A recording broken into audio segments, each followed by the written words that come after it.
Hello friends, இந்த வீடியோவில் இன்றைக்கி என்ன பார்க்க போகிறோம் அப்படின்னு பார்த்தீங்கன்னா, எஸ்டிடிடிஆர்பி 21/7/2024 கேட்கப்பட்ட வினாத்தாள்கள் இருந்து பார்ட் ஏ தமிழில் உள்ள கொஸ்டின் நம்பர் 19 தான் பார்க்க போகிறோம். அதுக்கான answer, book proof, page number, எக்ஸ்ப்ளனேஷனோட பார்க்கலாம் வாங்க. கொஸ்டின் பாருங்கள். இந்த உலகத்தில் பயம் என்ற ஒன்றிற்கு தவிர வேறு எதற்கு நாம் பயப்பட வேண்டும்? இந்த உரைநடை வரியில் கையாளப்பட்டுள்ள நயம் என்ன அப்படின்னு கேட்டிருக்காங்க. ஆப்ஷன் ஏ எதிரினை இசைவு, ஆப்ஷன் பி சொல்முரண், ஆப்ஷன் சி முரண்படும் மெய்மை, ஆப்ஷன் டி இணை ஒப்பு. இந்த கொஷின் எந்த புக்கில் இருக்குது அப்படின்னு பார்க்கலாம். இதை பாருங்கள், 10th ஸ்டாண்டர்ட் புக்கில் இயல் 1ல் உரைநடையின் அணிகலன்கள் அந்த டாப்பிக்கில் பேஜ் நம்பர் 14 இருக்குது. அந்த பேஜ் நான் எடுக்கிறேன். இந்த 10th ஸ்டாண்டர்ட் புக் தான், இது நியூ புக்கு. எந்த இயரில் பதிப்பானது அப்படின்னு பார்த்தீங்கன்னா 2019, 2020, 21, 22 வந்த புக் இது. அடுத்து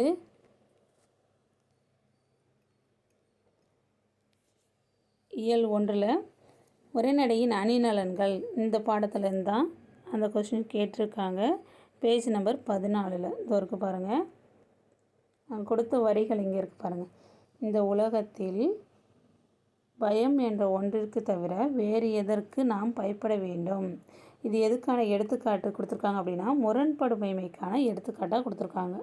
அதுக்கு கீழே முரண்படுமைமைக்கான எடுத்துக்காட்டாக இந்த வரிகளை சொல்லியிருக்காங்க. இந்த கொஸ்டினாக கேட்டிருக்காங்க. அப்போ இதுக்கு என்ன ஆன்சர் அப்படின்னு பார்த்திங்கன்னா, முரண்படு மெய்மை, பேரடாக்ஸ் அப்படின்னு இங்கிலீஷில் சொல்லுவாங்க. இது பேஜ் நம்பர் 14 இருக்குது. அப்போ correct answer option A. Option C, correct option.